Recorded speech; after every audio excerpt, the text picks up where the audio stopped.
কোটি কোটি টাকার আন্তঃরাজ্য সাইবার জালিয়াতি চক্রের কিংপিং এর হদিশ দার্জিলিংয়ের ফাঁসি দেওয়া থানায় পুলিশ কাস্টাডিতে সাইবার জালিয়াতির কিংপিং সাইদুল। নকল ব্যাংক অ্যাকাউন্ট থেকে শুরু করে লোন আপ সাইদুলের বিরুদ্ধে উঠে আসছে একাধিক অভিযোগ। সাইদুলের নিজেরই রয়েছে হাজারের বেশি ব্যাংক অ্যাকাউন্ট, পাশাপাশি তার বিরুদ্ধে রয়েছে ভাড়ার অ্যাকাউন্ট বা মিউল অ্যাকাউন্ট, ভুয়ো কল সেন্টার যোগাযোগ রয়েছে মুম্বাই, গুজরাট রাজ্যেরও। দেখুন বিস্তারিত, bureau report, news 24 Bangla live.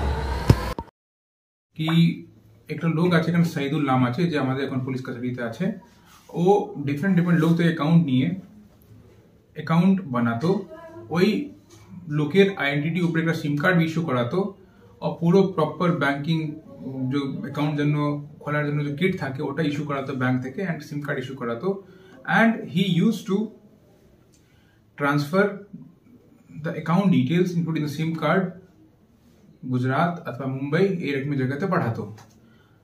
और পাঠিয়ে এই অ্যাকাউন্টগুলো যে আছে ডিফারেন্ট রকম সাইবার ক্রাইম যে হয় ওর মধ্যে mule account exactly word term use করা হয়, অথবা ভাড়ার অ্যাকাউন্ট বলতে পারেন আপনি, ভাড়া অ্যাকাউন্ট হিসাবে ইউজ হতো। ওই সবগুলো অ্যাকাউন্ট মধ্যে যতগুলো সাইবার জালিয়াতি শুনছেন, যত রকম শুনছেন আপনারা, ডিজিটাল অ্যারেস্ট হোক, লোন ফ্রড থেকে লোকে প্রতারণা করা হোক, অথবা কল সেন্টার হোক, অথবা ওটিপি ফ্রড শুনছেন, ক্রেডিট কার্ড ফ্রড শুনছেন, অনেকগুলো আপনাদের সবাই সমাজের লোক আছেন, বুঝতে পারছেন যতগুলো ধারণা শুনছেন সাইবার ক্রাইম জালিয়াতি হচ্ছে, সবটা টাকা এদের এই প্রোভাইড করা অ্যাকাউন্ট মধ্যে আসতো। আর আমাদের যে আমরা যখন এটা খবর পাওয়ার পরে দেখছি, বাড়িতে গেলাম আমরা, তো দেখছি মোটামুটি 414 এটিএম কার্ড সিজ করেছি আমরা বাড়ি থেকে। চেকবুক 235 পিস ছিল, পাসবুক 148 পিস, और কিউআর কোড বানিয়ে নিয়েছে প্রত্যেক অ্যাকাউন্ট জন্য, তাকে ইউপিআই স্ক্যানিং করতে সুবিধা হয়, যেখানে বি ফ্রডস্টারদেরকে পাঠাবে ওটা কিছু বরামদ করেছি। ও প্যান কার্ড বি বরামদ করেছি আমরা। এই রকমের জিনিস বরামদ করার পরে আমরা ইনভেস্টিগেশনের নামলাম।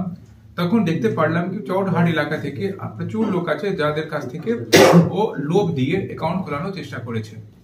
লোক ভয়ে এসে আমাদের কাছে বলছে, স্যার আমারও এখন টাকা ঢুকেছে, আমাকে লাগছে আমার সাথে জালিয়াতি করেছে। তো এইরকম করে আমাদের কাছে মোটামুটি 6টা কেস এসেছিল আগে, আর আমরা 6টা ডিফারেন্ট কেস করলাম। এর মধ্যে কেস করার পরে আর সিজার করার পরে আমরা দেখি 2টা লোক আমরা অ্যারেস্ট করলাম। 2টা লোকের যে নাম আছে, অ্যারেস্ট করার আগে লোক ছিলেন অনিল গোপ অ্যান্ড এমডি আনওয়ার। আর তারপরে 2টা যে লোক ছিলেন, একটা সাইদুল আর একটা যাকে আমরা তপন গোপ যাকে অ্যারেস্ট করেছি, এরা পালিয়েছিল। আর এরা 9 মাস অবধি পালিয়েছিল।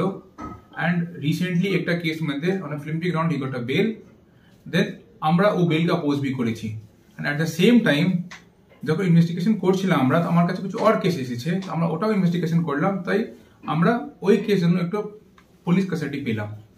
You will not believe that এই পুরো ইনভেস্টিগেশন করতে যে আমরা অ্যামাউন্ট অফ মানি অ্যান্ড যে রকমের ধারণা জালিয়াতি হচ্ছিল যে পেয়েছি, it is really astounding.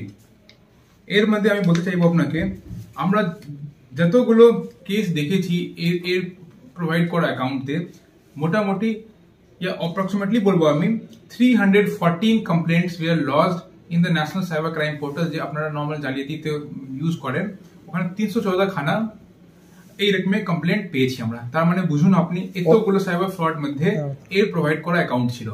And 14 খানা যে অ্যাকাউন্ট আছে, এটা সারা ভারতবর্ষ বিস্তৃত আছে, ডিফারেন্ট স্টেট, ডিফারেন্ট এলাকা। তারপরে আমরা দেখলাম কি যতগুলো অ্যাকাউন্ট আমরা অ্যানালাইজ করতে পেরেছি এখন অব্দি, মানে it is so huge, so voluminous that আমাকে একটা এসআইটি টিম গঠিত করতে হয়েছে। ওর মধ্যে 3-4টা লোক, সাব ইন্সপেক্টর, বাকি আমাদের এডিশনাল এসপি এসডিপি আছেন, তাদেরকে রেখেছি আমরা।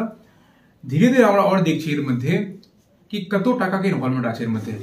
এখন অব্দি মোটামুটি অলমোস্ট আমরা 70 to 80 crore টাকাকে ট্রানজাকশন শুধু ছোট অ্যামাউন্ট, ছোট মতলব অ্যাকাউন্ট যে 200-300 অ্যাকাউন্ট যে অ্যানালাইজ করেছি ওর মধ্যে পেয়েছি।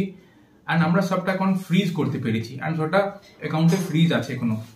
নেক্সট আমি বলছি আপনাদেরকে কি এতগুলো টাকার মধ্যে বাকি সব যে ভাড়ার অ্যাকাউন্ট ছিল ওর মধ্যে 9টা অ্যাকাউন্ট আমরা পেয়েছি, যেটা আমাদের প্রাইম অ্যাকিউজ যে সাইদুল আছে ওর কাছের বাড়ির লোক আছে তাদের অ্যাকাউন্ট আছে, ওর মধ্যে অ্যারাউন্ড 35 কোটি টাকা আমরা ট্রানজাকশন পেয়েছি লাস্ট 1-2 বছরের মধ্যেই। তো এত বড় ধারণাই করতো, এটা আমরা যতটুকু পেয়েছি অতটুকু মধ্যে আমরা মতলব যে সিজার করলাম অতটুকুই উপর ইনভেস্টিগেশন আছে। বাট যখন আমরা ইনভেস্টিগেশন মধ্যে আসামিকে জিজ্ঞাসাবাদ করলাম, আমরা 14টা এটিএম কার্ড পেয়েছি, তার অ্যাকাউন্ট পেয়েছি। He is telling he has generated more than 1000 such accounts. আমাদেরকে লাগছে ওটা মিথ্যা কথা, এর থেকে বেশি করেছে, 2-3 হাজার থেকে বেশি করেছে। এটাও বলে রাখি, যখন ইনভেস্টিগেশন করার মধ্যে দেখলাম আমরা, ও প্রত্যেক অ্যাকাউন্ট খোলাতে জন্য প্রত্যেক মাস 60 থেকে 70 হাজার টাকা পেত প্রত্যেক অ্যাকাউন্ট জন্য। নাও ইউ ক্যান ইমাজিন 60 থেকে 70 হাজার আর 2-3 হাজার অ্যাকাউন্ট কত টাকা কামিয়েছে যে আমাদের অ্যাকিউজ আছে। He is actually blot on the society and he is actually মতলব যে ইনোসেন্ট লোক মানুষ থাকেন তাদেরকে এইভাবে জালিয়াতি করেছে। এর মধ্যে আমাদের কাছে একটা কমপ্লেন্ট এসেছে রিসেন্টলি। কলকাতায় এক ভদ্র মহিলা আছেন, উনি এত সেন্টিমেন্টাল হয়ে গেছেন। আমাদের যখন আখবর মধ্যে এটা এরকম খবর চালাচ্ছে পত্রিকা বর্তমান, ও পড়ে উনি এখানে আমাদের কাছে অ্যাপ্রোচ করেছেন। উনি বলছেন ওনার কাছে অ্যারাউন্ড 1-1.5 বছর আগে একটা লোন অ্যাপ ইনস্টল করার জন্য কোনো প্রলোভন কেউ দিয়েছিল, উনি লোন অ্যাপ ইনস্টল করেছেন। লোন অ্যাপ ইনস্টল করার পরে উনি 3,000 টাকা, মোটামুটি 1,300 টাকা পেয়েছেন অ্যাকাউন্টে। 3,000 টাকা অ্যাকাউন্টে পেয়েছেন নিজের অ্যাকাউন্টে। আফটার দ্যাট যে লোন অ্যাপ মধ্যে হয়, যখন আপনি অ্যাপ ইনস্টল করছেন তখন আপনার সবগুলো কন্ট্যাক্ট, সবগুলো ছবি যে আছে সবটা যে সাইবার যে ফ্রডস্টার আছে তাদের কাছে চলে যায়। আর তারপরে কি করেছে, এই ভদ্র মহিলাকে এত প্রতারিত করেছে, ওর ছবি যত চলে গেছে ওদের কাছে, ওর মর্ফ করে নিউড ছবি বানিয়েছে, মতলব বডি ডাবল করে মর্ফ করে, আর তাদের কন্ট্যাক্ট भी ছিল ওদের কাছে পাঠিয়েছে আর হ্যারাস করেছে। না দিলে আমি সোশ্যাল মিডিয়া ভাইরাল করে দেবো, তোমার রিলেটিভ আত্মীয়দেরকে ভাইরাল করে দেবো। अब একটা অল্প বয়সী মহিলা আর এই রকম যদি জালিয়াতির শিকার হয় তো দিস ইজ দুর্ভাগ্য ফর আওয়ার সমাজ। আর এই রকম লোক যদি করে থাকে এটা, তো আমাদের দরকার আছে কি ভালো করে অ্যাকশন নেওয়া এই রকম লোকের এগেনস্টে। কিন্তু ও ভদ্র মহিলা এত মতলব ব্রেভলি ফাইট করলেন। ইনিশিয়ালি ওনাকে এই রকম ভাবে প্রতারণা করা হয়েছে, উনি নিজের জুয়েলারি, নিজের কোনো যে ইন্স্যুরেন্স থাকে, কোনো ইনভেস্টমেন্ট হয়, সবটা ভেঙে উনি অ্যারাউন্ড 13 লাখ টাকা এইরকম ফ্রডস্টারদেরকে দিয়েছেন। অ্যান্ড এই টাকা এই আমাদের মেন প্রাইম অ্যাকিউজ আসামি আছে ওদের প্রোভাইড করা অ্যাকাউন্ট মধ্যে ঢুকেছে। অ্যান্ড ও মহিলা আমাদেরকে বলছে, মতলব আপনি ভাবতে পারবেন না, কলকাতা থেকে উনি এত মতলব রাগ রোষ অ্যান্ড মতলব ইমোশন নিয়ে বলছেন কি I wanted to commit suicide. And আমি যে পেলাম, আমার আশাকে হোপ পেয়েছি একটা। অ্যান্ড আমি তাই চাই কি যে হোক, যেভাবে হোক, যে এর মধ্যে ইনভলভ আছে সেটা ওই লোককে ভালো করে শাস্তি দেয়, যে আইন ভাবে যে করা হোক। উনি আমাদের কাছে ব্রেভলি এসেছেন আমাদের কাছে। অ্যান্ড এই রকমের ধারণার মধ্যে এটা এক রকমের অ্যাকাউন্ট হলো। এই রকমের ধারণা করলে আপনি যদি বলবেন অনেকগুলো সাইবার ফ্রড হয়, আমরা তাদেরকে অ্যানালাইসিস করলাম। আমাদের কাছে অ্যানালাইসিস করতে গেলে এখন অবধি দুটা লোক যে আছে, একটা তামিলনাড়ু থেকে আছেন আর একটা কর্ণাটকা থেকে আছেন। উনি আমাদেরকে অনলাইন মোডে আমাদের কাছে স্টেটমেন্ট দিয়েছেন আর উনি বলেছেন ওর মধ্যে একটা লোকের আপনি ভাবতে পারবেন না 42 লাখ জালিয়াতি হয়েছে, সির্ফ এই অ্যাকাউন্ট প্রোভাইড যে করেছে ওর অ্যাকাউন্ট মধ্যে গিয়েছে। Now you understand how grave this case is. And কত লোকের, আমাদের মধ্যে অনেক লোক আছেন, আপনাদের মধ্যে অনেক লোক আছেন যাদের রিলেটিভ আত্মীয় কোনো না কোনো দিন সাইবার জালিয়াতির শিকার হয়েছেন। অ্যান্ড সবাই আমরা বলি কি করতে হবে কি করতে হবে। এই ধারণায় লোক যে আছে আমাদের লোককে বেवकूफ বানিয়ে অ্যাকাউন্ট প্রোভাইড করে আর ওই অ্যাকাউন্টকে ইউজ করে সাইবার জালিয়াতির টাকা যে আছে ঢুকে ডিফারেন্ট ভাবে এক অ্যাকাউন্ট থেকে दूसरा অ্যাকাউন্ট থেকে तीसरा অ্যাকাউন্ট এটা যায় আর মানি লন্ডার করে। এটা আমি বলতে চাইছি আপনাদেরকে, this is not just a gang localise to ফাঁসি দেওয়া। এই যেখানে অ্যাকাউন্ট সাপ্লাই করতো ও যেত গুজরাট অথবা মুম্বাই কিছু এলাকাতে, যে আমরা ইনভেস্টিগেশন মধ্যে পেয়েছি, ওখান থেকে সবগুলো sim card and account detail যেত দুবাইতে বসে ভালো করে মানি লন্ডারিং के पूरी व्यवस्था ছিল ওখানে। সবগুলো অ্যাকাউন্ট में অটোমেটিকলি টাকা ঢুকতো বেরোতো, টাকা প্রচুর ভাবে ম্যানেজ করতো ওখানে। আপনি ভাবতে পারবেন কি যদি আমাদের এখান থেকে লোক 2-3 হাজার অ্যাকাউন্ট দিয়েছে, প্রত্যেক অ্যাকাউন্টে 50 থেকে 60 হাজার যদি কামাতো, এই রকম ডিফারেন্ট ডিফারেন্ট এলাকাতে সারা ভারতবর্ষে অনেক লোক আছে অ্যাকাউন্ট প্রোভাইড করে।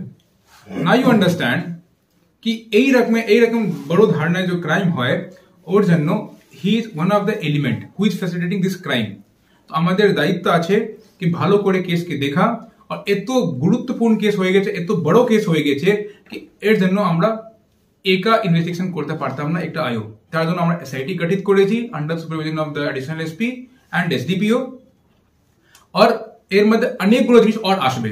আমি তখন 70 থেকে 80 কোটি টাকা বলছি, আই এম 100% শিওর এর 150 থেকে 200 কোটি টাকা টাচ করবে যদি আমরা এটা ভালো করে আর খতিয়ে দেখছি। তো এর জন্য আমাদের টাইম লাগবে। তার জন্য যে আইনভাবে যে ব্যবস্থা নিতে হবে ওটা আমি ব্যবস্থা নেব। যখন আমরা ইনভেস্টিগেশন দেখলাম তখন দেখছি আমরা যে অ্যাকাউন্টগুলো যে আছে অ্যাকাউন্টগুলো ডিফারেন্ট লোকেশন থেকে অ্যাক্সেস করা হয়েছে। তার মানে that is not only India, Australia, New Zealand, Dubai, Sri Lanka সব জায়গা থেকে অ্যাকাউন্ট ইউজ করা হয়েছে। This is a international racket, I am telling you. তার মানে বাউন্ডারি ক্রস করে যদি মানি লন্ডারিং করছে ওরা ভাবছে কি পুলিশ পৌঁছতে পারে না, that is the reason they are using the international border for that. But at least আমাদের রেসপন্সিবিলিটি আছে যেখানে যে ফ্যাসিলিটেট করছে ওকে ভালো করে ধরা আর ভালো করে ওর শাস্তি দেয়া ল হিসাবে। কিছু লোক গুজরাট থেকে এখানে আসতো আর ফিজিক্যালি भी सिम कार्ड नहीं तो এখান থেকে। This was such a big racket and this person was running a mobile shop and other E service centre जो है ওই রকম ধারণায় চালাতো এখানে। তো লোক শক করতে পারতো না আর এরকম জিনিস চলতো।